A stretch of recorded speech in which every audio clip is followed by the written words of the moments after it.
All right, welcome to the last portion of section 9.1, right triangle trig. What we're going to talk about in this one is we're going to now learn how to fully solve right triangles, so solving for everything.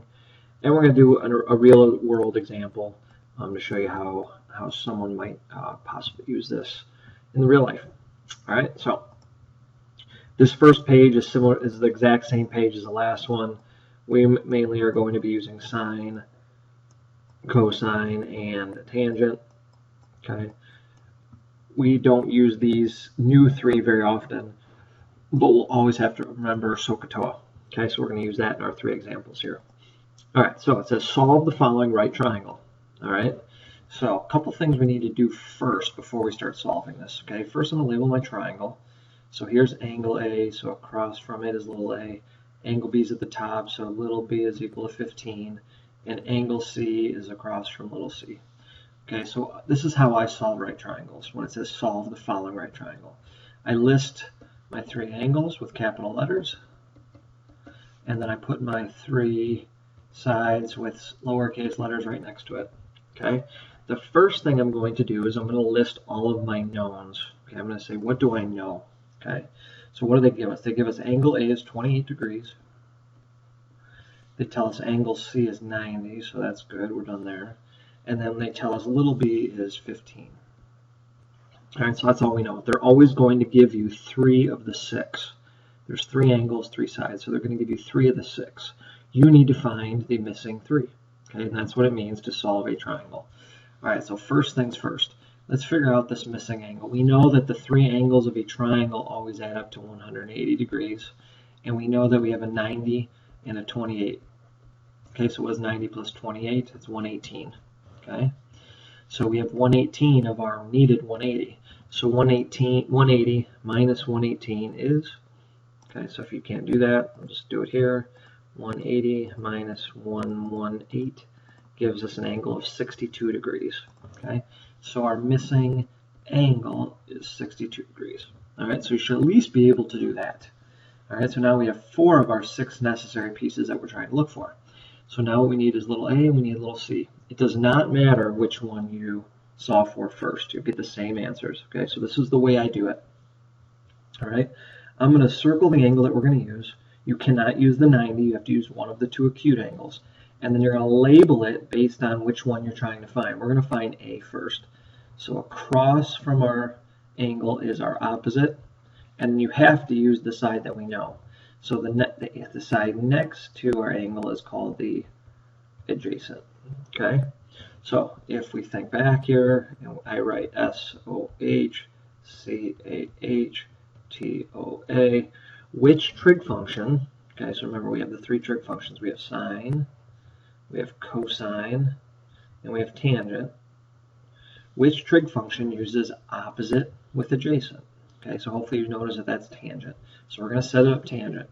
So tangent of 20, maybe I should spell tangent correctly. All right, so tangent of 28 degrees is equal to opposite, which is A, over adjacent, which is 15. Opposite over adjacent, so A over 15. And then remember, put this over 1, and then we cross multiply. So A times 1 is A.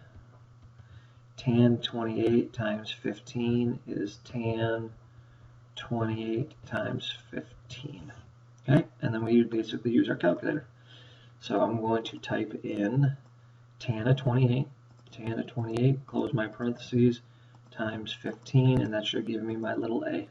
So little a is 7.98. I'm going to round to 2 decimal places, 7.98. So a equals 7.98. What I do is I go back up to the top and I put in 7.98. So notice I have 5 of my 6 that I need. Now I need little c. All right, so I can erase what I wrote here. If you want to do that, you can too. But now what we're going to do, okay, is we're going to find c. Okay, so across, now we're going to label it based on c. So across from our 90 is always the hypotenuse. And then once again, we still know b, so that's still our adjacent. So which trig function uses hypotenuse and adjacent? So not sine, so cosine is adjacent over hypotenuse. So we're going to do cosine of 28 to get the c. So cosine of 28 degrees is equal to adjacent, which is 15, over hypotenuse, which is c. And then put this over 1 and cross multiply. So we have 15 times 1 is 15. Cosine of 28 times c. So we're cross multiplying diagonals. So cosine of 28 times c. And then now we need c by itself, so this is a little different. So I need to divide by cosine of 28. Divide by cosine of 28. So c is equal to 15 divided by cosine of 28. So 15 divided by cosine of 28 degrees should give me my little c, which is 16.99. 16.99. 16.99. Go back up to the top, fill it in. And there we have it. Now, make sure your hypotenuse is always your biggest side. Remember, the hypotenuse is bigger than the two legs. So 17.98, 15, 16.99 is definitely bigger. So there we have it. We've solved the whole triangle using SOHCAHTOA. All right, let's try one more. All right, so I'm going to label my sides here. Angle A, angle B, angle C. Little a, little b, little c. Let's label what we know. All right, we don't know angle A. We know angle B is 60 degrees. We know angle C is 90. And we know, so across from angle A is little a. So we know little a is 7. Okay, so let's figure out what we don't know. All right. So this is pretty easy to find a. 60 plus 90. 90 plus 60 is 150. We know all of them are 180, so minus the 150, we get 30 degrees. So this is a 30, 60, 90 triangle. Okay. So one of the three we need to find is done. All right, now let's label the triangle. Okay. So we know across from angle C is little c, and we know across from angle B is little b. All right, so let's figure out B first. Okay, so we're going to label our triangle based on B. So let's use our 60. B is the opposite, and we don't know the hypotenuse, but we know the adjacent because it's right next to the 60, so we know adjacent. So which trig function is opposite over adjacent? That should be tangent. So tan of 60 is equal to opposite, which is B, over adjacent, which is 7. And then put this over 1, cross multiply. We have B times 1 is B. Tan of 60 times 7 is tan 60 times 7. And that's just a calculator problem. So tan of 60 degrees times 7. Oops, not log of 7, just 7. Delete that. And enter 12.12. 12.12. So little b is equal to 12.12. 12.12. All right, and last but not least, let's set up the other one. So we still know the adjacent. We don't need the opposite anymore. We're not going to use that. Okay, we're still using our 60. So we know this, the one we know is the adjacent, and then across from the 90 is always the hypotenuse. So we're going to do adjacent with hypotenuse, which happens to be cosine of 60, is equal to adjacent, which is 7, over hypotenuse, which is c. Put it over 1, cross multiply. 7 times 1 is 7. Cosine of 60 times c is cosine of 60 times c. Divide by cosine of 60. Divide by cosine of 60. C is equal to 7 divided by cosine of 60, which is 7 divided by cosine of 60. Close the parentheses, and you get 14. 14 is our correct answer. All right, so let's go back to the top, and C is 14. So notice our biggest angles across from the biggest side, middle angle across from the middle side, and the smallest angles across from the small side. That's what we want. All right, so that's example 2. And last but not least, we're going to do a story problem with these, and then we're going to have to draw a picture. All right, it says a parasailer is attached to a boat with a rope that is 72 feet long. Okay, so let's see here. Let's draw our boat. And we have this parasailer that is attached to, here's our parasailer, and it says that it is 72 feet long. All right, and I am assuming, I'm going to assume, I know you can't assume always, but that the parasailer is straight up and down from the ground. And then hence we have this 90-degree triangle here.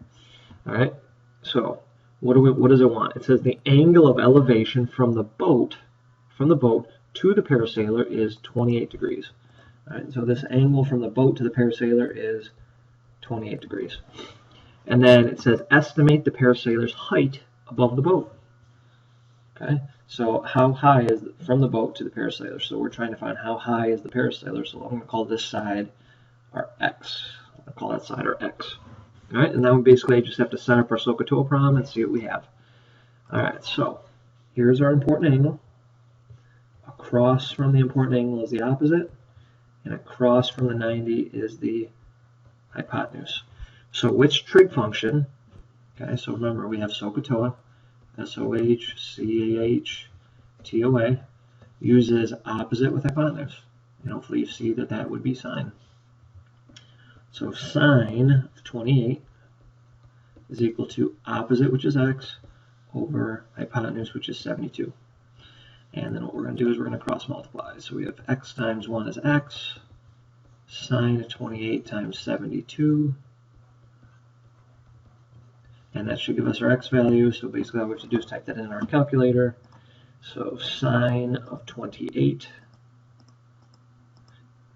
times 72 should give us how high that parasailer is off the ground, or off the water. 33.8 feet. 33.8 feet.